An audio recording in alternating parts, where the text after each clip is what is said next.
Tom Quee presents The Royal Ramble, an episode-by-episode celebration of the classic British sitcom The Royal Family. To get in touch with the show, email us at theroyalramblepod@gmail.com. Hey everyone, it's Tom Quee here, back with another edition of the Gritish Film Club. As you know, this is our little side series to the Royal Family. We finished the Royal Family now, and we're tackling the Mrs. Merton show, and obviously Early Doors is over on the Patreon. I know Eric probably doesn't know any of these shows, but that's fine, because today we are talking about British film history, Gritish film history. And it's been really fun on this show to look at stuff that have had members of the royal family in it, as it were. You know, we've gone through that. But there's also a huge list of gritty British classics that I just want to talk about with someone else who appreciates the film like I do. And Dead Man's Shoes is really one of those films that I think even people who don't really watch cinema have seen, certainly in this country. Like, it has a lot of popularity.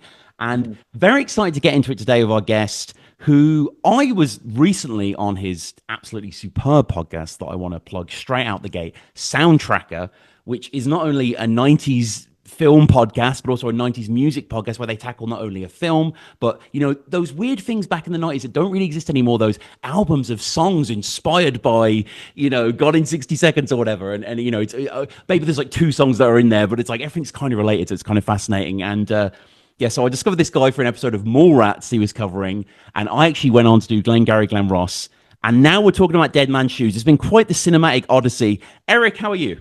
I'm good. You know, it's funny you mentioned 90s things that don't exist anymore, because I just saw, and again, I don't think this will mean anything necessarily. I think this is primarily a United States thing, but I just saw that the final two Sam Goody locations are closing down permanently in the United States. Okay, yeah. And one of those two is in Ohio. It's like 3 hours for me. And I keep telling my girlfriend, I'm like, there's really no reason to go to the town that it's in. There's a mall there, but like, it's not, it's like 3.5 hours for me. It's like the southeastern part of Ohio.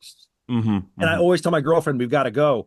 And now my time is limited because it's like early next year, they're closing those final two locations. So speaking of 90s things that don't really exist anymore, I did see that today. But no, thank you for having me on. I'm really happy because, yeah, you sent me, and I'll tell you right now, had it been something about like royal family stuff, I would have been completely. Oh yeah, you know, of course, yeah. No, I wanted to keep it broad, like, yeah. No, I'm not as well versed on that. Right. But you sent me, and I don't remember it now, because I mean we've been talking about doing this for a couple of months. But you sent me like a really great list of movies where I was like, but like Dead Man's Shoes is like the one that like immediately, because I hadn't seen it in a long time, and I was like, this is like a good one to revisit, and I would feel like I could dig into this and talk about that quite a bit. So yeah, I'm glad to be on here. And yeah, I mean, as Tom said, the Glengarry Glen Ross episode is right now it's locked behind a paywall on Patreon. But that actually, it's funny you mentioned that, because I was going to unlock something just since I just kind of like explain my hiatus, because I've been so busy with school. I kind of unintendedly took some time off. If I can force your hand by having you on the show to release it, then we're all happy, you know? Yeah, that was the plan all along. Yeah, exactly. A very Richard Roma move to pull. So just before we get into the film itself, obviously this is all about British cinema, and you know, it does have an undeniable flavor, even as a Brit who grew up in Britain and recognizes Dead Man's Shoes as kind of down the road, like the locale and stuff. Like, you're obviously a film fan yourself, you know, you enjoy a wide amount of world cinema and decades and whatnot. Like, talk to me about British film. Like, what early British films do you remember getting into? What British films do you like? Oh, I could absolutely. So again, I grew up, I mean, anybody who listens to my show knows I'm a humongous horror movie fan. So a lot of those 60s and 70s British horror movies, the anthology films. Oh my God, The Wicker Man and like, yeah. Or like the Hammer, like the oh my God, yeah. All of those. Dracula and yeah. Yeah. So I grew up, like I said, like the anthologies were the big things were like the anthologies for me, you know, and I loved like Vincent Price growing up. So like that really was my introduction to British film. And then like growing up, you know, I mean, I once I got to like the age where I started like really looking into film, that's when I started coming across. And now I'm on the spot, so I'm so bad at this type of stuff, like remembering exactly what my jumping point from. You know, honestly, it may have been like as cliche as it sounds, it might have been like Guy Ritchie that got me like Yeah, at of the course. age. Well, because I mean, Lock, Look, Stock, Brad's in it, so yeah, like yeah, it was. like Lock, Stock came out when Mhm. I was like 17, 18 maybe. Yeah. And that was when I was like, hey, there's probably some good stuff beyond. I mean, I had seen like some of the crime films and stuff like that too, Hmm. but I think that might have been my jumping point where, and I don't know if you were going to get to how I came across Dead Man's Shoes, and Yeah, I'm yeah. getting ahead of you here, Please. but I know exactly. I actually remember exactly what led me to Dead Man's Shoes. Was I was a film major in college, Mm. and there's a video store that, rest in peace, Video Spectrum. It closed down a few years after I graduated college. It was, when I say the greatest video store of all time, I mean the greatest video store of all Was time. it Like better than Video Archives? Like, it was was, it? this place had, you would go in and they had so many VHS tapes Mm.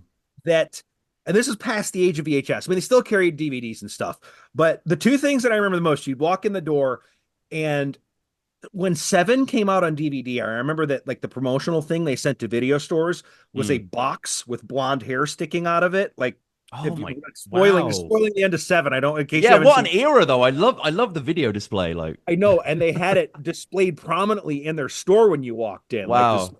box with this blonde hair sticking out of it for Seven.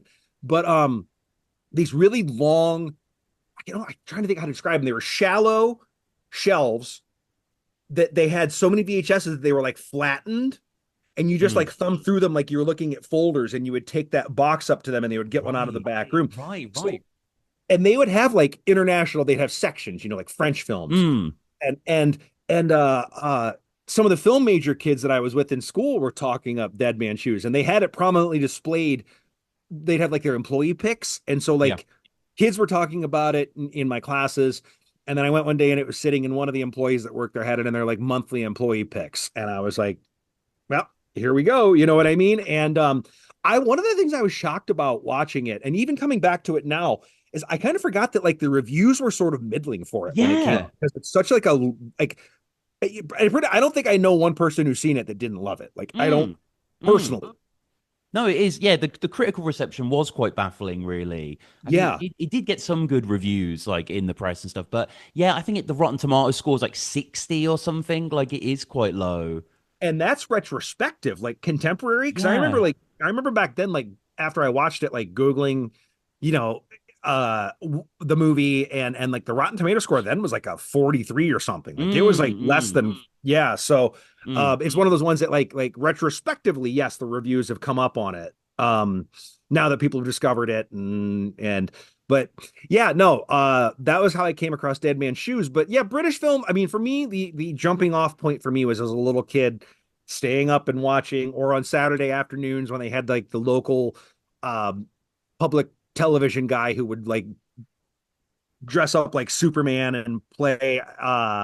I remember the guy very well. He dressed up like Superman and played old horror movies. And yeah, he'd play like the old black and white Dracula, these old Wow. British Dracula films. Some of them I don't even know what the hell they were anymore. Like, I have not seen them to No. this day.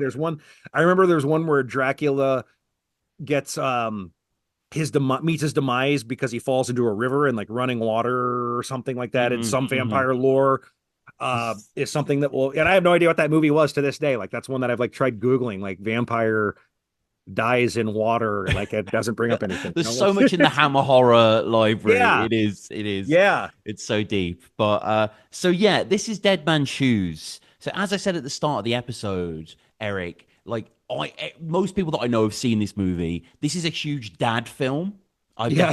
I found that like my dad loved it, and like I know so many like people at like his golf club that, like, you know what I mean. It kind of, it really fulfills that. But it's totally accessible in so many different ways. But I mean, it is billed as a kind of like slasher revenge thriller, and it obviously has a lot of those elements. Don't get me wrong, but like it's also very contemplative, right? And it's very Yeah. emotional and quite poignant and quite surreal at times, and quite funny as well. Like, it's got quite a lot of humor in it underneath. Oh yeah. And that's, I guess when you say it's accessible, it's just funny because it's such a like, I mean, this movie just, you got those moments of humor, but like Mm, this is such a like, it's, it actually wasn't as, like, I kind of remember going into it last night and being like, I kind of feel like this is one of those movies that's such a, like a feel bad movie that afterwards I feel like I need a shower, like watching like to compare it to a horror movie of all things, Oh, Maniac with Joseph Spinell, where after I get done okay. watching that, I'm like, I feel like I need to like wash myself. You know what I mean? But this, it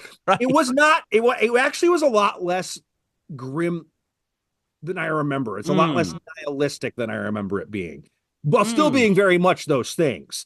Um, I mean, I feel like there is a, you know, it's definitely very. I think nihilism is a pretty good thing to Mm. attach to that. I mean, like, there's no. Well, I'm getting ahead of myself. I'll talk about it when we get to Yeah, like the, yeah, yeah. No, especially no. towards the end, something I had forgotten in the end Mm, confrontation that I think really changes the way you look at this entire movie and mm. our for quote unquote hero's journey with Richard, Yeah, but yes, I don't want yeah. to jump ahead here. No, no, no. So this is directed by Shane Meadows, Mhm. and this was actually his fifth film. And he was at the time a very, very celebrated filmmaker, still is. Hasn't actually made a film for about 11 years. Yeah, I A looked long that up time. last night A to lot of see TV what the though, a last lot of thing he did. TV though in this, Mhm. but yeah, no. Last thing was a Stone Roses doc. I don't know Yeah, if you are you down with. I know you obviously you're a music head. Were you a Stone Roses guy or? well, I love Stone Roses. I Yeah, even like Second Coming, I so love Second Coming. I it's agree. good. It's good. Second Coming was the first thing I heard of them. I bought the CD from Music Zone, and I was like, "Oh, they're this cool, like Southern Zeppelin-y." Because there's like Uh, one song on Second Coming which sounds, I think it's Ten Story Love Song, sort of sounds like the debut, but the rest. And then I discovered the debut, and it was just, I mean, so Yeah, you work yeah. backwards. I understand that. But I mean, I am somebody who like I think it's one of those unfairly derided albums. But yeah, I like the Stone Yeah. Roses. I have not seen that documentary though. Yeah, I only remember it once, and I need to rewatch it. But I remember outside there's like a dad and his son, and he clearly grew up in the Manchester area. This dad, he's like 40, beer belly, and he's got his young like 13-year-old boy or whatever, and he's really proud to have brought his son in Roses back. And he quizzes his son on camera, like really basic, gimme questions about the Stone Roses, and the son just flobs it. And they should keep it in the documentary. I'm like, they shouldn't have. This shouldn't be in really, but I appreciate Shane left that. So, but yeah, this was him and Paddy Considine, who they had worked with before, and it was funny really because I watched this film a long time ago, like yourself, probably around the same era. I was just kind of on a Shane Meadows tip. I think This Is England actually had happened, so it was kind of like working a little back from that. That was obviously a big smash, but yeah, no, seeing Paddy Considine, I was like, this guy needs to be a star. This guy isn't really in stuff. And he kind of had this sleeper career, and it's only now, really. And even now, it's like he's had the big HBO break, but, he's still not mega, mega Johnny star, right? The funny thing is, I think the next thing that I saw him in following Dead Man's Shoes, or at least Mm. that I recognized, I will apologize because at some point I will call him Patty Constantine because it's just one of those things that sticks in my head and I can't say it. Like I flub it Yeah. up all the time and I know it's not right. He would have But been a good Constantine, or he could be a good one, like, yeah, it's still they're talking about part two. right? Uh is fucking Hot Fuzz of all things, where he's Of playing, such a course. Yeah. his actually, I'll tell you what, the funniest, I actually think the maybe not the funniest, but one of the funniest things in Hot Fuzz, like it's in my top three moments, is and it's the face that Patty makes is when it's like they're he's giving well wishes and he's like, don't go being a cunt, and like he makes that like very like sorrow, like he gives him like a nod with like a frown on his face, and it's just like the funniest, like this Yeah. it's Yeah. such a funny reaction to a line like that where he's like he's choking up a little bit when he says it. I mean, he'd already been in 24-Hour Party People at this point. Mhm. His debut was A Room for Romeo Brass, which Shane Meadows film as well. He plays Mhm. a sort of similar character in that. That's a good movie. He's kind of more of like the threatening older brother who sort of turns psycho. But yeah, they had been in a band as well, interestingly, when they met at college, these two, Shane Meadows and Paddy. Oh, Named after a Black Crowes song. They were called She Talks to Angels. I love She Talks to I Angels. mean, me too. Like, but yeah, no, I don't want to get into a tangent here, but like, I could go on a whole Black Crows. Like, I've only sort of Yeah, just discovered them in the last year. It's crazy, you know what I mean? Like, kind of learning who like Mark Ford is and stuff like that. Like, so, it, um, I worked at a pizza place in mm, college with a guy who was like the biggest Black Crows fan. So like I listened to a shit ton because they have it on the kitchen all the time. So yeah, Okay. they're good. They're good. I did Yeah. not know that those two were in a band. That is see, that's news to me. I Yeah, didn't know there's not that. really much on it because, like, on the wiki it mentions it and it's in blue, and I'm like, oh, did the band have an article? And it's like, no, no, it's the song. It's it's not like they're a thing. But he's in a band now, actually. Paddy Considine. He's been in the band for like 15 years. They're called Riding the Low. They've got Oh, tons of albums. They're very like guided by voices. They've kind of got that element to them, okay. and he's like the sort of just the head sort of ringleader at the front, and he wears like eye makeup and stuff, and it's clearly like a passion project for him for the most part, but still cool to see him on that. But yes, so this came out in 2004, as we said, and let's just get into it. And I mean, the opening's very interesting, isn't it? Because I think musically it sets the tone where there's a lot of acoustic arpeggios in this, which you don't sort of typically tend to hear in films. It feels like a bit more of an earnest Britishy thing. There aren't much strings here, and we get the opening montage, Eric, of kind of brotherhood over time through these kind of heartfelt childhood memories. Well, okay. So again, my big memories of this movie is that it's like unrelentingly grim, and Mm, I forgot the opening is like disarming. Like it yeah. throws you off. It kind of throws you off of what you're about to see for the rest of the movie because it's got that Super 8 footage, that Yeah, whole yeah, yeah. and it's that Bill Callahan song, that really pretty Mhm. Bill Callahan song playing of them walking down the road. And it almost like if you went into this not knowing Oh yeah, what it was about, like at this point, you would think yeah, it was yeah. like a poignant, sweet family film. You know what I mean? Sure, Um, sure. but the thing is, the movie has, I guess I will like jump ahead one little bit here, Sure, is yeah. that one of the things I love is that this movie, they filmed everything on days where it was just like gloomy, gray, disgustingly ugly outside, Mm-hmm. like just Mm-hmm. like Yep. until the very final scene when he's with Mark. And it's like the one time that like there's sunlight and it looks beautiful, like the sun's coming Yep. up. So it's a interesting leading to what the ending leads up to, that Mm-hmm. like everything prior to that little final confrontation, like everything is like, they have these like shots, and I mean the countryside, all this Yeah. places they shoot them is like beautiful Mm-hmm. locations, beautiful scenery, but it's all like on gray, overcast days. Yeah. You know what I mean? And it's just it's it's it's neat how they sort of like manage to capture the sun coming through on that final scene for that entire Mm. walk up to their jaunt to that little uh barn or whatever it is there to have that Yeah, final that confrontation. cavern of hell that so much Right. has gone down in. Yeah, and no, well, the film was shot in 3 weeks, and it does seem like you say they just sort of film, whenever, wherever, sort of thing. And we'll get to the most famous scene in the film. I think when he points to his palm, "You're there, mate," and you Mhm. see. In his hair, basically, that it's clearly been raining. We've not seen a scene of him getting rained on, but you just got all dewdrops, in his hair, Paddy Considine. Yeah. It's like it's just yeah, it's lovely like that. It is, and yeah, so this is just. Is it meant to be them, or is it just kind of like meant to be a metaphor for them? I'm not sure. The All the footage, is it actually meant to be the brothers, oh or oh oh I oh wasn't yeah, sure yeah, really. I I don't thought it know. was It's supposed to like be them. yeah, Well, I I think mean, I guess you get the scenes too where it cuts to more of that footage later in the movie. That is one of the things I like too, that like the villains, when everything's going down with Sonny, and they find oh shit, I'm blanking on the name, that they find dead in the bathroom, and yeah, he's yeah. like remembering him, and you get some of that footage from like the villain's perspective, like the good times they had together, and it's like it almost humanizes them a little bit, you know what I mean? Like, Yeah, it even though does. they're not really people who are worth humanizing, like they're terrible people. No, Like, no, no. They're and like, yeah. I mean, we'll get to them as it are, but it's just like it's so refreshing to see this depiction of a certain class of British lowlife. Like it's something like it's something as particular as a redneck or as broad as that, and it's just kind of nice to see that there. So, and yeah, like you say, the scenery. This is the Peak District, actually, specifically in Derbyshire, Matlock, but central northern England, basically. But it looks like most of England, even near me are patches of this here and there.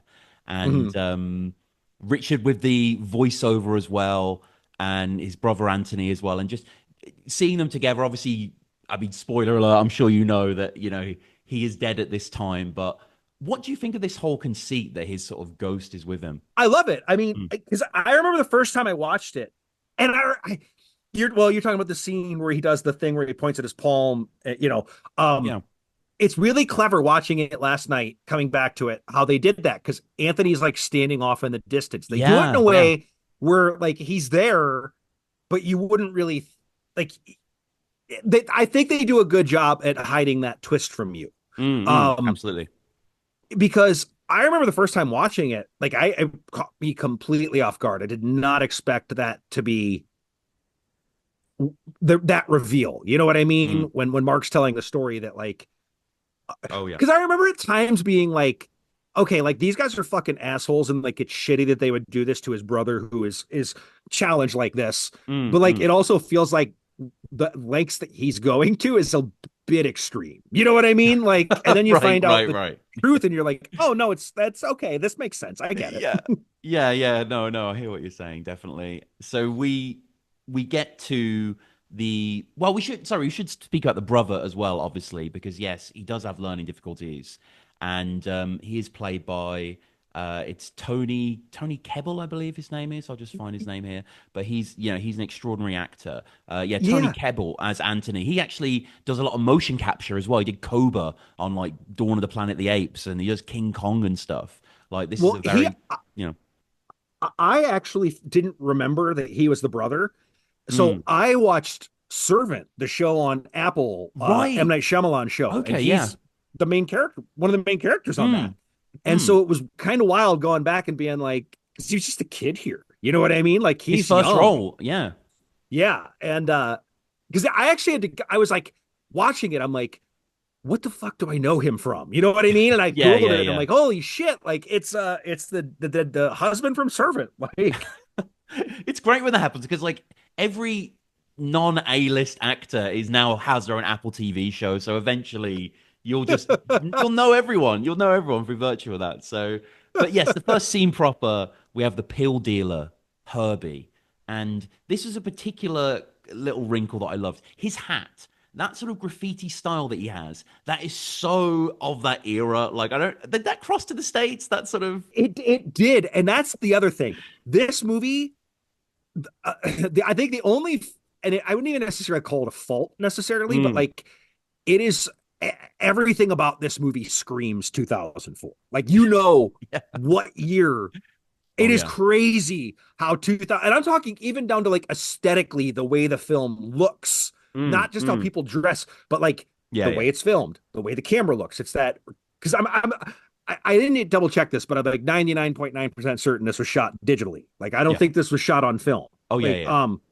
and it's that early digital look of I love Session 9 dearly, but it has that same look, those early digital Mm-hmm. cameras Yep, that yep. sort of have that, they weren't quite there yet, Mm-hmm. and Mm-hmm.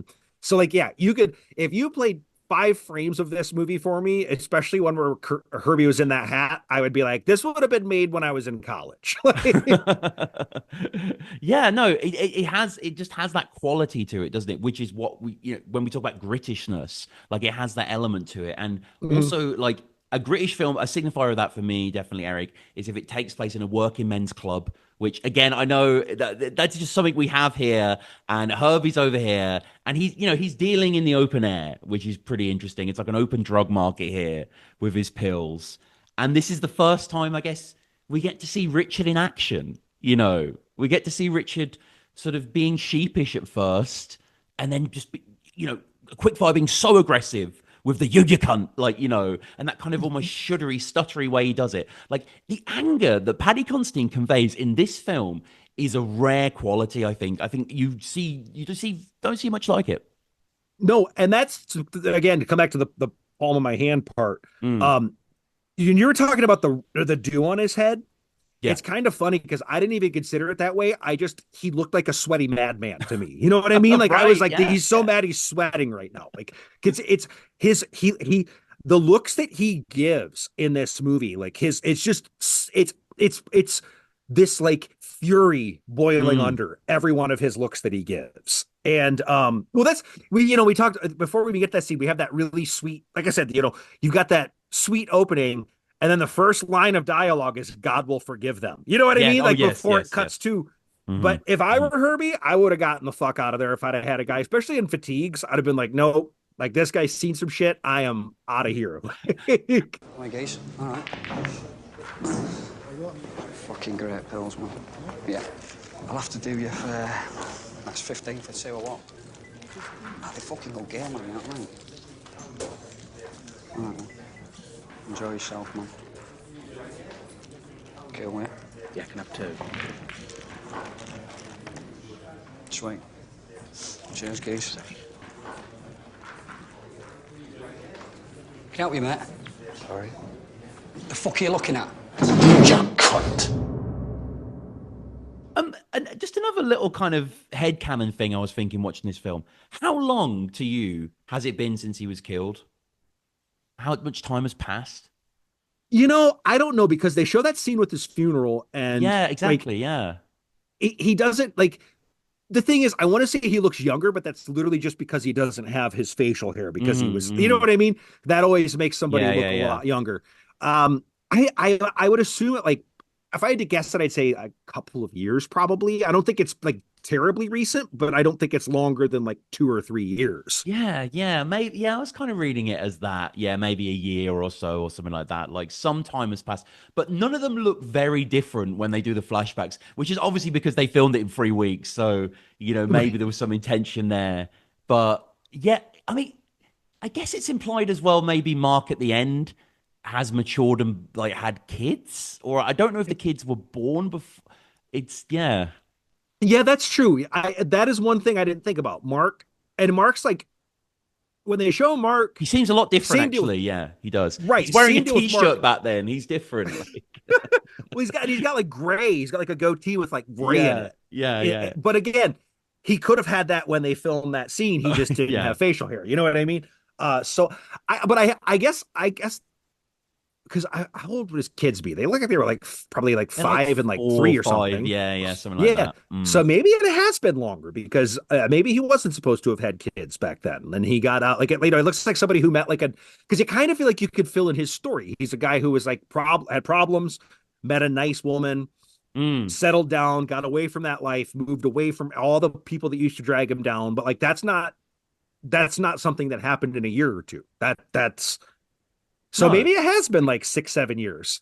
Yeah, but also like Richard's plan, it's not the most like complicated, and he seems to do some of it on instinct, and he's highly trained. But I think even that, he kind of would need to have scoped out who he needs to kill, right? At least, Mm-hmm. like, I guess he would have got rumors of that, but yeah, there Well, was. and I guess one thing I don't know too is like I knowing how the American army military Mm, works. Like when you enlist, you're in there for a set number of yeah, years. I don't know how that works. Because he's not because he wasn't in the U.S. Army or the Marines, so I don't know what enlist time is like. That would give me maybe no, some but that perspective is on that's a good point actually, because because he's out here. well, let's say he goes to the funeral and he goes back to war for 3 years, but the entire time he's knowing he's going to come back and kill these guys. So it's like it's kind of extra training for that in a way. So yeah, Yeah, that is yeah, okay. So we're back. So we see Herbie, we see this interaction, and then we also see Richard's capacity. He's always in pursuit and he's always kind of doing something slightly crafty. So, he's following Herbie out and then they have this interaction and he sort of shakes down and apologizes and it's very freaking. I love how you see Herbie sort of walk off at first and then run. Like the the level of terror that this man inspires is conveyed brilliantly. well, and like they give you those little flashbacks when he first sees Herbie, and you realize that like these guys know his brother, Yep, these yep. like low lifes, but like again, you don't see that they're tormenting his brother. So even at first you're thinking, well, they got his brother addicted to drugs. You know what Yep. I mean? Like Hmm. that's what he's mad about. They got his brother hooked on drugs, and he had to get his brother cleaned up, and now he's back for revenge. Like you don't see that they were tormenting this guy Yes. for quite a while, really. I mean, it's not until like later flashback after you meet Sonny that it's like, oh, not only were they getting this guy on drugs, but they were taking this guy who's like, I mean, very childlike Hmm. and like picking on him, like bullying him. Oh, yes. Yeah, I mean, degrading him to Yeah, shocking degrees, really, right. increasingly shocking degrees. And yeah, so basically the dealer then runs to, I mean, this incredible scene and this incredible location as well. So we have Soz and Tough here. And I know most of these actors probably are passing you by, you're not familiar, but these are kind of the British milieu. And in particular, Soz here, the really tall, sort of dopey geezos, Yeah. always like that. Like he's in a lot of things actually over here. He's in a lot of great TV shows, so it's fun to see him here. But yeah, I mean, the beginning here, like I say, there is humor in it. It is undeniably bleak, this movie, don't get me wrong, but it has a lot of sort of just, oi oi sort of lad stuff here. And it's probably the most innocent bit of the movie, isn't it? Them two just reading these poor mags and sort of laughing at the dirtiness before Right. Herbie comes in. Janet loves alfresco fun, so why not join her as she spreads herself wide in the open air? What's alfresco? Al fresco, that's up your anus, isn't it? Is it? In that anal. And another part that I remember caught me really off guard is when uh when Sonny opens the Mm. door and he's wearing clown makeup. Yeah. It's pretty funny to get this incredible boxer in your movie, and then like your introduction to him is that he's wearing clown makeup answering a door. You know what I mean? Like it's really funny. Sorry, he's a Gary Stretch, is it? I didn't realize. I knew that in passing, but he was quite a figure. Yeah, really good boxer. Hmm. The actor who plays Sonny, who's kind of the leader of the crop, as it were. So yeah, so Herbie rolls through, and as I say, they've got everything here. They've got the horrifically generic like Grim Reaper poster. They've got the lava lamp. It's like this LED lava lamp that has like fish going around it. They have the sex street sign stuff and the weed curtain and all the bongs and whatnot. And then it basically gets worked out, right? It works out that this is Anthony's brother, and they again indulge even further. And I mean, the scenes of drug abuse in this film and drug use are again refreshingly gratuitous and unvarnished. Well, okay, and here's another look as somebody who how do I say this? Dabbled in shit like that when I Right. was in my 20s. Um you know, it this like especially the scene later when Richard drugs Sonny and Saz and Herbie. Hmm. And it's like they're progressively getting more fucked up. Well, because that's one of the things I like about this movie too, is that like a lot of times it just feels like you're sitting in a room hanging out with these people, the way it's filmed. You know what I mean? Like you Hmm. feel like you're Hmm. just kind of one of the people in the Oh, room yep, yep. because they do that sort of the camera like kind of moves along and it's like you're Hmm. like someone in the room with them. But that scene is so like where time seems to like both slow down and speed up when you're in that sort of situation. You just Hmm. kind of like Hmm. you're hanging around with people and talking about whatever bullshit you Oh, can. yeah. So like yeah, those scenes, the drug scenes when they're not like tormenting his brother um bring back some memories for me. Hey everyone, just a quick intermission to remind you that The Grapes Tapes is now available exclusively on Patreon. This is my deep dive into the classic sitcom Early Doors, written by and starring Craig Cash and Phil Mealy. So if you're enjoying the Raw Ramble and you want to hear my thoughts on that classic show Early Doors, check out The Grapes Tapes. Link in the description. And yeah, we get a lot of flashbacks in this moment as well to the debauchery. And it's black and white when they flash back. It's basic as hell, but it really works. Like, and these scenes are really well shot and really impactful. And we get to see the impact of Sonny here and how awful he is and, how brutal he can be. And like you say, it's like it's not hazing. It's forcing this man who doesn't want to do what he wants. Forcing him to do drugs or whatever repeatedly, seeing what's happening and just digging even further. Just being the worst bullies, being drunk bullies that are on drugs themselves. And yeah, it's pretty traumatic to see, isn't it? And it kind of again, you are in the mystery. You are in the mystery at the start. You don't know exactly what's going to happen to Anthony, but from the off, it's awful what's going down. Yeah, and one of the things too, I've talked about movies thrillers, crime movies, whatever, will have what I call like, or action films especially have like the boss level villain. I call them. It's like the one that you know is going to be like the Yeah. one that he has his final confrontation with. And this movie basically telegraphs that it's going to be Sonny, but you don't know how the movie's going to play out. And it Mhm. makes sense why it wasn't Sonny with the way they have to tie this up, because you have to see Sonny get his comeuppance. Like he deserves it. Sonny deserves his comeuppance, but he feels like he's going to be like the big battle at the end, and it does not go that way at all. You know what I mean? Like No. he's going to be the guy that like Richard has to die taking out himself or something. You know, I've seen plenty Yeah, of movies yeah, that play sure, out this sure. way, and it definitely like pulls a fast one on you with that, because Sonny, like, I mean, he dies before the other two lackeys. Yeah, yeah, quite unceremoniously, which I like as well. But we'll get to that. And again, there's a little bit of humor, and it's like a highly quoted moment from the film that I've heard other people just say in passing when he's snorting the Coke that is actually Parmesan cheese, and he's like, "Oh, it's Byzantine, isn't it?" And I like that is like. I've definitely seen people in similar situations say it's Byzantine, isn't it? Like it's passed into that lingo. But Herbie goes down afterwards after the sesh of all seshes and spots Richard in the gas mask in a really basically set up but really terrifying. Like if you imagine that situation going down, it'd be awful in any situation. And he's banging on there. And don't you think the gas mask from Dead Man's Shoe should be more iconic? I don't think it's became that really. And you know what? Though this movie, and it still sometimes is classified as a horror film, and I Mm, think that is why. That is sure, why it's sure. such an imposing.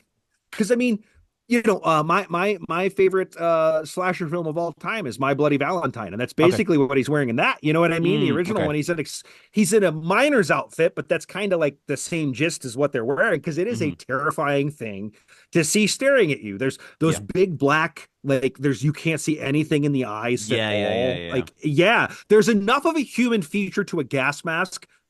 It's almost got that uncanny valley thing to it. Like it's got enough Hmm. human features that you know that it's a person, but everything's off. So yeah, I agree. I think it's, but I do think that the gas mask, and particularly that scene, which plays out like a big jump scare, is, well, that and the violence, I think, is why I've seen this movie classified as a horror film at times. Yeah, And yeah. I it's mean, not at all. no, no, definitely not. But so they basically he comes back up. He says they're out there. The boys run out with him, and he's not there. And they return back, and he's spray painted chain stoking on the wall. I don't know if you're aware of what that means. No. It's interesting. It's a form of breathing. It's an abnormal form of breathing, basically. It's a type of respiration, and it's something you exhibit before you die. Due to various failures. So I guess it's suggesting at this point because he doesn't know about the suicide, does he? So he just knows that he just assumes that they overstimulated him, I suppose, and it's to remind them of that. It's quite enigmatic, really. Well, okay, wait. I thought that. See, I guess I was under the assumption that he knew that Anthony had committed suicide and that these Yeah. people drove him Oh to it. I yeah, think yeah. he Well, he just would have wanted Mark known to that. Yeah, with confess. their. No, I think you're right on that. Yeah, you're right on that. But still, why does he put that there? I mean, to me, I guess it serves as a warning. I didn't know that's what that Hmm. meant, but I guess he's, warning them that like that's what's coming for them, I guess. Yeah, yeah. So he escapes as well through the window, seemingly. Like, he exhibits a lot of superheroics, doesn't he, in his approach, Richard? It's quite impressive, how he dispatches everyone. That's what years of fighting in war will do to him. I He suppose learned how to so. be sneaky and stealthy and kill without being noticed in his time in the armed forces. Indeed, indeed. So, yes, he goes through there, and obviously now they know that, something is clearly afoot.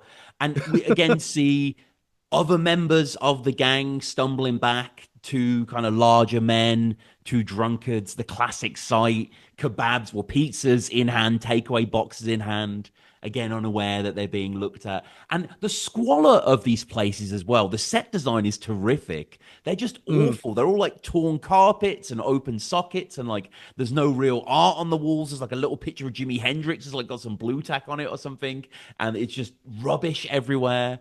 And our guy strikes again, this time with the spray paint.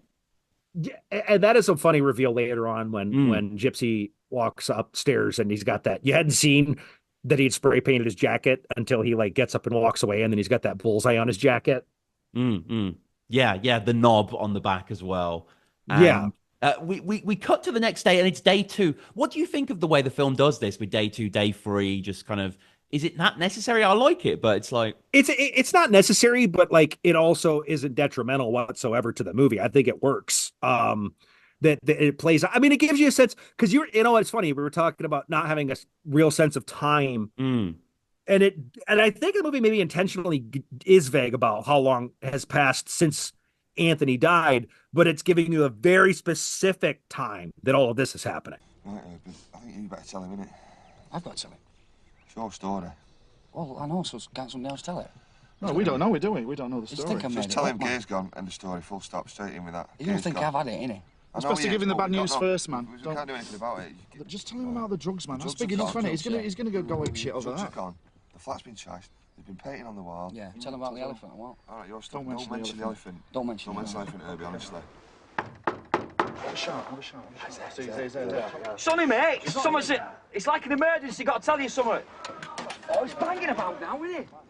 so it's day two, and we see Herbie and the two weed lads there in their little, Herbie mobile to a certain extent. Again, it's a very silly car that will Right. become crammed with all these guys. It has like that odd little painting at the front, doesn't it? That like sort of hippie creature sort of sticking Yeah. up out the bonnet. Like, I don't know what the analog of that is exactly, but for our UK listeners, a bit like Mr. Chips from Catchphrase, that kind of odd shape on the head. But so, again, they clearly have a lot of fear for Sonny. And, an alternative reality show where we explore Sonny's rise throughout, these hills would be interesting. Because even knocking Yeah. on his door at this time, they're scared of. But this is them basically going in to see him. And as you say, he opens the door.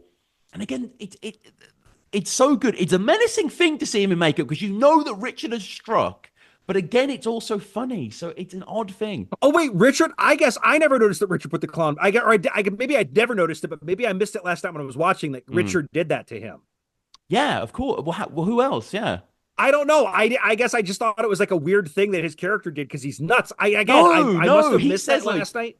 No, I'm pretty sure. Like, he's like, you did that to me and stuff. Like, he wouldn't have. Yeah, but I mean, so yeah, they go in there, and we see also that Richard back at the farm has stole the drugs, and he's preparing the super duper dose. And the whole film has this nice psychedelic bent to it, doesn't it? Yes, it does. It really does. There's a bit of a and I don't want to use because it's not the term. This is what people who don't understand what Lynchian means would call Lynchian. Like, Yeah. you know what I mean? It's going to be David Lynch vibes. It's not, but that's like the people who confuse anything sort of spacey or weird for being Lynchian. Like that's what this movie has going for it. And so again, they haven't quite told Sonny the truth at the start, and then it comes out about what Herbie calls the elephant, which gets Sonny annoyed, which is the gas mask, and the drugs have been stolen, etc. But clearly, there's kind of bigger stuff at play as well. And again, we see in these flashbacks, we see Sonny's not just like this hard man who's dangerous, but he also talks about like getting him to suck his dick and stuff like that, and like he smacks him down to the floor and he pours water on him, and it's difficult to watch. It is. This is where you start to see the escalation of like what they've done to him, and that's I think you talked about seeing like a flat like a prequel or whatever where you see Sonny's rise. I would actually like that because they make Sonny seem fearsome, but from what you see, he's just a bully who like fucked with the wrong, like finally crossed the wrong person. Yeah. You know what I mean? Like he's a yeah. guy who picks the weak. Like all the people around him are weak. They're weak. They are. Herbie, all those guys. They're not like none of those guys. No, they're like, not. Yeah. They're not like bad men or anything. Like, well, but in the genuine term of bad men, they are bad people. But like, they're not like, they're not somebody that you're gonna. If I were walking down the street and they were walking opposite of me, I'm not going to step aside for them. I'm gonna keep walking. You know what I mean? Like, they're not raising a hair on my neck. And that's like who Sonny kind of like is a badass to. So it'd be kind of funny to see how he ended up in this position that he has, where people are like, Sonny's a guy who demands fear and respect, because you don't see any of that from him in this movie. He's just a shithead. Yeah, exactly. I think it spells like what a sort of docile environment, crime environment it is really, because Yeah. they're all very hapless, and half of them are just stoners, just want to get messed up, and none of them are really enforcers. And when it gets serious shortly, a lot of them demur. So yeah, and again, we're cutting back to the brothers as well. So it's just a brief scene, like a really nice brief scene where, Anthony just looks in a car and Richard said, "Don't touch that," and then they just move on, and it kind of builds that relationship there. And Mhm. then again, the film hits you early on with some quite despicable scenes. We also see a woman pressured into sleeping with Yeah. Anthony here, which is just kind of wrong on so many levels. A very Yes. original depiction, something that I'd never really seen before or considered or imagined, but just awful. And again, the way that it's weaponized, like they show it all, and then he's a hero, right, with the lads after because he's whatever lost his virginity, and then he's abused even more. Yeah, and like that scene, I think that scene of I was talking about when I watched Maniac, I sometimes feel like I need to wash afterwards. Like that's like Mm, I think that is like the one scene where I was like, that made me feel that way watching it. Like it's fucked up. There are layers of fucked up to that whole yeah, yeah. thing that they did to poor Anthony there. And it's even like you know, basically she doesn't want to do it. She's completely forced, coerced into doing it by Sonny. He Mhm. seems to have this power clearly on the neighborhood, in terms of influence. She's in, that kind of sphere, whatever. And then just going from seeing her basically jerking him off underneath the. I always say hand job, but because you're here, I just said jerking off. I don't know why. Doing a hand job there, and then she's obviously riding him, and then the cut to, again, it's very disturbing just seeing that scene in itself, but then the cut to everyone running upstairs excitedly and just interrupting that, and her disgrace at that and her anger at that. And yeah, it's just wonderfully, really, like, solid storytelling film wise, isn't it? It doesn't really waste a scene, and very elegant. Yeah. Yeah. And it really does establish these villains as like, because like I said, up to this point, you don't know that Anthony's dead. So it's Mm. still like, yeah, it's fucked up that they bullied him. Like it's really fucked up. These are really bad people, but like, do they deserve to die by an axe? Who's to say? You know what I mean? But this is like the scene where you're like, maybe they do. Yeah, maybe they do. And is Mark here? I think he's here. Yes. They cut to sort of him on the sofa or something. He's always part of it. He is always part of it. So, yes, everyone gets in the car then on the search, and we get into the most famous scene in the film, essentially, and I really like this. They don't draw it out too long. They're like, no, no, no. 30 minutes in, we're going to have Richard meet everyone. Everyone's going to see him. He's going to admit to everything. It's on. There's no mystery here. We're just cutting straight to it. And what do you make of this? Because this is the first scene where you see Richard being Richard. You see Richard talking for an extended period of time with Sonny. You're making me very nervous, Richard. Well, you should be. If I were you, I'd get in that fucking car and I'd get out of here, man. I'd gather them goonies and get whatever you've got and come with me. Because I'm gonna fucking hit you all. I don't like being threatened, Richard. I'm not threatening you, mate. It's beyond fucking words. I watched over you when you were asleep, and I looked at your fucking neck, and I was that far away from slicing it. You're fucking there, mate. So get in that car and fuck off. I love it. I love that he just immediately, like before Sonny even really finishes the question, he's already admitting. Yeah, I that it had was this him that ridiculous did idea this. that, yeah, it was me. Yeah, that Yeah, was me. yeah, I love it. I love it. It makes Richard, and again, this movie does, uh, the idea, and I think maybe this is one thing too. This movie, if you watched it now, like there have been so many movies since this came out, especially like the Korean revenge films that are Right, right. like about like how revenge will like ruin your soul, and it's not Yeah, yeah. like Death Wish or something, Death Mm. Wish 2, where you're watching Charles Bronson like blow away a bunch of the scumbags and cheering it on. But like, you know, up to this point, you're kind of like, when he starts going off on him, you're kind of like, fuck yeah, because they haven't really gotten into that aspect of it yet, that this is like making him just as much of a monster as they are. You know what I mean? So Mm. it's a great scene. It's at that early on, because like I said, it immediately follows on the heels of the scene where there's like two rapes happening basically in one room. Yeah. Yeah. Yeah. God. Yeah. Or coercion at least, Mm-hmm. in one room.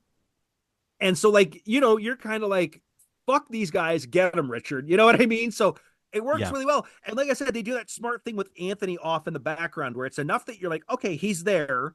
He's just away from everybody, which is why they haven't addressed him standing off to the side, not showing their full hand, like kind of like smoke and mirroring it, like, okay, well, there's Mm-hmm. Anthony. He's here. Mm-hmm. Like, so that when the reveal comes, it really catches you off guard. But no, it's great. I love getting to watch Richard, like, see. This is where you really see he looks like a coiled snake when he's talking to them. Like you believe that he could, like, kill one of them in broad daylight right here. Yeah, yeah. I was thinking that. Like, I think even if they all jumped out the car right now, he could probably take them all. Like, I don't know. He just seems so capable in that sort of sense. Mm-hmm. Maybe he could get swarmed, but yeah, the fact that he says it was me, he tells them exactly where he is, Motson's farm. Like, and that's such a nice, quaint, colloquial. It's not like I'm at number 5, X road. I'm at Motson's farm, and you'll know Right. exactly where to find me there. And it's a cool where they go as well, sort of where the castle is and stuff like. Well, no, sorry, that's where the horrific ending happens. But yeah, Yeah. the most famous part of this scene is the "You're there, mate." And I know this, I wouldn't say this haunts Paddy Considine, but I definitely heard him on a podcast a few years ago after Game of Thrones. And he was like, I want to be known more for the "You're there, mate" guy. Like, so I think even he knows that it's got that. And obviously he is in so many good stuff. But yeah, the fact that, their biggest boy, Sonny, goes toe to toe and nothing happens and he waddles back to this shitty car and they head off and no one gets out. It's doomed from there, really. Right. And that's like, they go back, and it's so funny too, because afterwards they reconvene and basically decide the only way to get rid of them is to kill him. But it also, as they're saying this, they sound terrified and like guys who know that they are, like, maybe in over their heads at this point. Well, yeah, they're in the pub. They're trying to do a bit of doomsday prepping, but this is when the first murder happens. And this is probably the most horror murder of the film, really, Mm-hmm. with the one down. Like, Yeah. if you're painting words in someone else's blood, very clearly, I should add, in big letters, like, that's bad.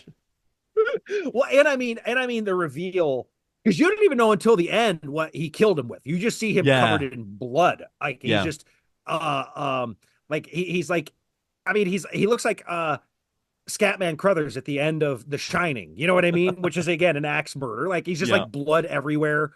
Or some of the, like, when you see like the people, the ghosts in The Shining, and they're just like covered in, like, it looks like that. You know what I Mhm. mean? He's just laying Mhm. on the ground, blood everywhere. And yeah, one down written on the wall. It's great. It's amazing. And again, the music is really good in this because when you're looking at the body, it's not like, hammer horror sort of strings. It's like this weird Eastern plucked instrument that sort of gives way to an arpeggio. And it's just, there's certain like veneer of it I really enjoy. And yeah, we cut forward and we have all of the remaining guys in their, laughable car driving out to Motson's farm. He said he'd be there. He was there. I do feel for Alan though. They send this guy out to go and check. Like, that's a death sentence. And Al looks so nervous. Though the funny thing is, Al looks so scared going up, Yeah. and the one who kills him is not even Richard. No. Exactly. So Richard comes out and Richard is kind of pressing him or whatever, but there is a dark irony and a just karmic resolution, I suppose, that Sonny is the one with his rifle who ends up popping Al. But this plays into what I said earlier, where Sonny's not like some fucking, like, No. Sonny is just a bully who got lucky. He could have killed Richard here if he played his cards right. He was getting lured out, like, Al was doing it, but just it's a shame what happens there. It is shocking what happens there. And again, they, stagger off. And you can see especially Tough is stunned here and really upset and like, really just can't believe how he's gone from like, talking about al fresco anal to this, In 2 days. Yeah. Brief, very brief. And yeah, like you say as well, the weather and the depiction of England here, because when they're at the petrol station after this and the gearbox is fucked in the car and they realize they've got to walk, they've got their hoodies tied up, the rain is kind of piling down.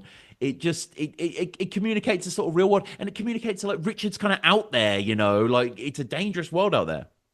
Yeah, well, this is actually the scene where I mentioned in my notes just how I love like the shot where they're walking back to their flat because everything's Yeah. filmed where it's just so dreary and Yeah. so rainy. And I like that when Tough leaves the group, it's not just so that Richard won't kill him, it's so Sonny won't accidentally kill him. Like you know what I mean? Like he just watched not he's got two dangers here that he could be killed by Sonny on accident too. You know what I mean? Like And we then get some probably the sweetest scenes between the brothers where, again, reminiscing, this is Richard just thinking back, of course, but at the time we think this is a dialogue. We hear about Richard doing a run at school. Richard clearly was like an impressive guy in his community, raising £300. Richard coming to play football and all the kids wanting to hold his hand. Like, just quite poetic writing, I think. Quite sweet memories here. yeah. But again, I'll come back to this when we get to the end because there's something that's again, there's something that I had forgotten about in that final confrontation that kind of like I almost wanted to watch it again immediately afterwards with the knowledge of this one particular bit in my head and watch these scenes. But anyway, again, I don't want to. I'll get to it when we get there. No, yeah, and it's like the way they're sitting as well. They're in these two big tires and they're back to back. It's like they're just kind of on a lazy summer day rather than like what they're going through. But yeah, like you say, we see everyone walking back. We see everyone just kind of safety in numbers sticking together. Weapons getting given here between Sonny and Herbie and Soz as well. And it is just like pathetic, isn't it? What they're given, like knives and samurai swords, like they like the smallest crossbow I've ever seen in my life. But they still like clean the dishes and like just be domestic and like put their crossbow on the shelf. It's like I love that. Well, it's kind of the moment. This is the moment where you see them gearing up, and you're like, again, these people are in way over their heads here. It's three of them and one guy, and they're supposedly like badass like drug dealer criminals, but they are completely fucked here. Oh god, yeah. And like there's that kind of gross scene when they're all in the toilet together as well in the bathroom. And one of them's having a bath, one of them's on the toilet, one of them just one of them's drinking beer. So, and as this is going on, Richard is here. Richard is, delivering his concoction, his surprises here. Someone pointed this out on Letterboxd, I think, and they're like, the one unbelievable thing about this movie is they definitely taste that cocaine in their tea or whatever it is. And I'm like, or acid, isn't it? And I'm like, yeah, I guess, but it's that good shit, I guess. I don't know. That's what Sonny gets. Well, here's the thing. I think again, these guys are supposed to be deeply stupid too. They might taste it, but like yeah. They're dumb guys. They're all dumb guys. Yeah. And this is the amazing drug scene as well. Like you were saying before about time going slow and fast. Like you definitely feel that in here. And like just the close-ups of everyone and the heavy shadowy eyes, and like we see Richard amongst it and all this sort of stuff. And then like you say, there isn't like a showdown with Sonny in the farm where like a shootout. I kind of like how Richard just sort of executes him like a prisoner, really, in a camp. Like, bag over his head. And like, I also like that there's no like, a lot of times with this, there's like blood spraying and squibs and shit. And there's none of that. He pulls the trigger and Sonny hits the floor and that's it. There's no like, like they don't for a movie that, because when you see the reveal of Tough in the bag, like that's some good prosthetic like work. That looks like whatever he did to him was bad. It's disturbing, actually. I forgot about that bit. Yeah, like it's really disturbing looking. Like it looks like he beat his face in or something. You know what I mean? Yeah, for sure. But with Sonny, it's just like one simple shot and that's it. And Soz as well. He's stood up and he's just given like a paramilitary blow, like the parachute blow. Like he's just sent back. It is funny that movies had like for decades convinced everyone that you could kill someone by hitting them in the nose right. It's so true. And then we have Herbie as well, who is he's shown tough there and then stabbed to death, like quite brutally. But here's the thing. Watching this last night, I think this is the one. Herbie is the one where it feels like his humanity like I feel like all the other ones up to that point you've been kind of like fuck yeah, but like when Herbie's happens, I feel like they make a point of Herbie maybe not being too far removed from being like his own brother was. Like Herbie seems when Yeah. he's talking to him there very childlike himself. You know what I Mm, mean? mm. And when he goes through with like I'll let you live and then like hugs him and stabs him, like I feel like that's the one where it's kind of like there's a part in probably a weird movie here, but there's a part in Observe and Report with Seth Rogen Right. where Okay. they fire Seth Rogen's character gets fired and Ray Liotta is hiding in the closet because he wants to hear it because he thinks it's going to be funny. And like that Mm. movie does this good job at dancing between really dark and really funny. And this scene kind of threads that needle perfectly. Seth Rogen, like you feel bad for him. You're expecting it to be this funny meltdown, but instead you feel sad. And Ray Liotta speaking as the audience comes out of the closet and says, "Look, I thought this was going to be funny, but this is just sad instead." Like that's kind of how you feel when Herbie loses his life. You like, you're kind of like up to that point, you're like, oh, okay, the bloodlust in me is kind of enjoying seeing these guys get theirs. But when it gets to him, you're kind of like, that didn't feel good at all. Like I feel bad about that one kind of. No, absolutely. And so Rampage in this household takes out all three, well, four technically, brings Tough in there as well. I mean, again, I really like how we never see the police in this film. No one's investigating any stuff. This is just sort of happening. Like Mike didn't know about any of this stuff, basically. This hasn't made the news yet, or he hasn't heard about it. He lives in the area. So Mm-hmm. we cut forward to the next day. We have the two young boys, which are obviously kind of an analog for, our kind of Richard and Anthony here. I really like the way they introduce this as well. It's right less than like just kind of seeing him meeting them. We hear about it. We hear that they met a soldier. We see the kid with the mask. I think that's just great visual storytelling there. Yeah. Oh, yeah. Yeah. And again, coming right on the heels of what he just did to Herbie, Mm, it's where it's starting to really creep into, boy, Richard's crossed into a bad place at this point. Because again, they could actually hurt these kids, but he's still approaching someone's children who have nothing to do with this. You know what I mean? And it's like, okay, yeah, we're and giving we're them a knife, like right. And especially since you said those two are kind of an analog for him and Anthony. yes, Um, yeah. where it's like, okay, you're becoming the sort of monster that you're like trying to um dispatch here, kind of. Yeah, and then we see him meet the mother, who is a fantastic actress. Actually, I think she's really, really good in this, Yes. and Oh, very, when very she's here in believable. Mark's story and they show her like reaction shots, great. Yeah, no, that's amazing. Yeah, because you don't hear exactly what he's saying, but you can sort of see it. So yeah, Mark eventually comes back searching for him, and we hear the whole story, and it's the house was one thing, but when they get in the van and they're all in the back of this van together and they're giving him acid, and you can hear this kind of like like observer who can definitely understand what was going on at the time. I think most of these people couldn't tell you why it was bad, but he knew from the off why it was bad, and it's just it's very upsetting. It is. It's deeply upsetting. Like, god damn, that part is effective. Mm. Great acting from Mark Keble. Like, because it's just you see the reveal coming. You kind of start to realize, I think, partway into the story that like, oh fuck, he's been dead this whole time. You know what I mean? Yeah, Like, yeah, you yeah. know it before it finally ends his story, but it's kind of like you're watching it happen. It's like watching a car crash. You know what I mean? Like you're Yep. watching this terrible thing occurring, and there's nothing you can do to stop it. And it's yeah, it's very effective. No, for sure. And it's like, the shots are wild, really. It's so troubling and upsetting, everyone coercing him into it. Anthony screaming with the noose around his neck, Anthony Mm-hmm. attacking someone and trying to get away, and they all just grabbing him. And like, I don't, Yeah. I don't like, I get it. They're all messed up and they're all twisted people, but like, I just like this sort of like mob bullying to like, what did I don't understand what they thought was going to happen. Like, were they shocked that he hung himself? Like, because I don't know what else the outcome is here.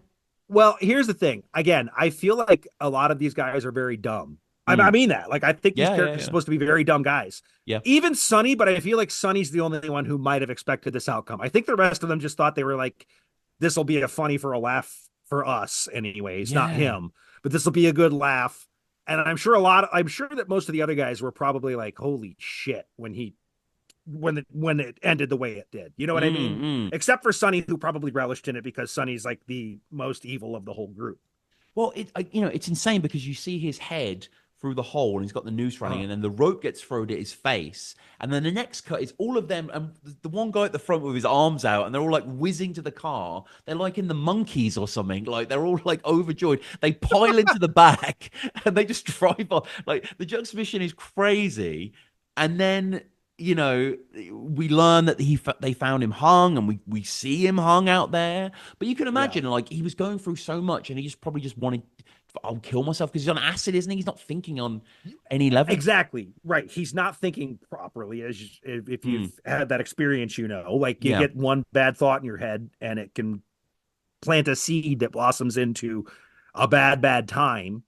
No, for And to sure. go through something like that, Well, it's like, yeah, it's the worst case scenario, definitely. And we mentioned this before, but we cut to, and I forgot this scene was in the film actually, because I haven't seen it for a long time. But we see, back when he was in the army, our guy Richard here, and he's Mhm. at the grave site, and the funeral, the graveyard, sorry, is clearly local. We see the rolling hills that we see all around, like, this was the area, and we don't, know any of the family. We can obviously see maybe mom and dad, sister, etc., whatever. But yeah, him in full uniform, and I guess it just sort of brings it home, doesn't you? It's like, because up to this point, it's clear that he's a trained soldier, but it's like, oh no, he actually is though. He's got his lapels and shit. yeah. He's Yeah. dangerous. Like. He looks like if those guys could have seen him at the funeral, they probably would have been like, this is going to come back to haunt us someday. You know what I Yeah. mean? Like, this guy's not going to let this go. And then essentially, yeah, just the close of the movie is the final day where he wakes up Mark, sorry, wakes him up, and just I love how Knife Point gets him out of bed. They're in the car. He's sitting in the back with the knife. As soon as they get out of the car, he's got the knife to his back, like he's super trained, like he really sort of understands how to dictate the situation. Takes him back to the scene of the crime. I suppose Mike is expecting just to be killed here, but Richard needs this moment, right? He needs to sort of purge his own sins. And that's okay. So this is Yeah. reaching into what well, because again, I also like I said, this is like as they're walking, like it's like the one scene where the sun's peeking through the clouds. Like it's this beautiful sunrise Yeah, that they yeah, yeah. capture. But this is interesting because this is where Richard admits, and he even like does an imitation of his brother, like that he found him to be a pain in the ass and he embarrassed him sometimes. And like that paints this entire journey to me in a different light because he's mad at these people, but it also feels like he's exercising his own guilt at like maybe, and I don't feel like he's like shitty to his brother necessarily, but like even just having those feelings Yeah, yeah. deep down is something that he's probably struggled mightily with since his brother died. And it Oh, like oh God, yeah. it recontextualizes everything you've seen up to that point. No, it really, really does. Yeah, it's super important for the film itself, and it's super kind of. I don't want to say brave of the film, but I think yeah, it stings when you hear him say it. But like, I I think really, it's really brave of the movie, honestly, because yeah. it takes your hero who is already like starting to become at this point, not become, he's a monster. You know what I mean? Oh And God, then yeah. it even more so takes a little bit of sympathy away from him. Yeah, no, A little bit. and the brutalness of the language. I mean, quote, he was a spastic. It does an Mhm. impression of him as well. He really Yep. indulges like John Lennon would do. Sort of that sort of thing back in the day. And he calls him a nana, a fucking nana as well. He was an Mhm. embarrassment to me, he says. And you've got to think that if Richard was, an upstanding member of the community, he was the soldier, etc. He had these high standards. You can imagine perhaps that it did irk him the way that his brother was so ill-disciplined. So yeah, you're so right. It's so dark, isn't it? Really, because he's staring into himself with this murder. And Yep. ultimately him having to kill himself, as it were, Yeah. is the Well, ultimate fate. and my personal favorite bit of dialogue in the whole movie is not the palm of the hand Yeah. one. It is when he asks how his brother died and what happened, and he says, was he calling for me? And Yeah. Mark says yes, and he says he still is. Like, that's great. Yeah, That's no, I great. love that as well. I love that as well. I agree. I agree. He's still screaming my name, or yeah. Yeah. It's insane. It's absolutely insane. And like even at this point as well, when he is basically willing Mark to kill him, we do cut to like, the kids on the bed or whatever, Mark's young kids or whatever. There are still a few cuts here. And then Mark just sort of staggers out, bloody red-handed basically. He's forced to push the knife into him. This trail, this wake of violence behind him. And then don't you think it's interesting that we just end on basically a drone shot? We pull up above the valley, choir singing, and that's how it ends. I love it. I love it. I love that you don't need to know what happens to Mark when he goes home. Who cares? It's Yeah. Richard's story. Richard's story ended right there. That's all we need. I love that it ends that way. I love that you don't get like Mark returning to his wife and like crying in her arms, or hugging his Oh kids, God, or yeah, whatever he does when he gets home. Like, Mark, Mark has to live with this. Mark is going to be fucking haunted for the rest of his life. yeah. And and Richard was our guy, and he's gone now, and that's where the story ends. And I'm glad that they didn't do the, I've talked about that on Soundtracker where they have to have 7 different endings for something. Nope, just give it one. That's No, it. no. I think that's another great thing about British cinema. We don't really Yeah. care about, we're not gonna milk it like, well, we can't. We don't have the money basically in the film industry, but even if we could, we're not gonna. So, that's Dead Man's Shoes then. Closing thoughts, any final things to say? Yeah, I was really glad to come back to this because again, it had been so this movie, well, like I said, I rented it in college, and I remember like it's one of those ones that I would then my friends that were like not film majors but Mm. love movies. I had a lot of people that I was friends with that were like big movie people. And I love the oh, idea. Sorry to interrupt. I love the idea of just you American guys and girls just watching this really like proper British Northern revenge yeah. film. Like, yeah. Yeah. I probably watched this like 5 times over yeah, the course yeah, of yeah, like the first like 2 months that I had watched yeah, it. yeah. But I haven't watched it since. It had been, I mean, like I said, probably been 18 years since I last watched this movie, 19 years. Mm. And coming back to it, it was a lot less. It's still extremely bleak and it's still very nihilistic, Yeah. but like less so than I remember it being. Like I said, I felt like it was one of those ones that I'm like, it is a feel bad movie in every way. It's a feel bad movie, but like not oppressively so. And No. I think it's great, and I think it kind of is one of those movies that a lot of things have done the same idea since then, but this is one that was doing it before that. This idea that like revenge makes you the monster.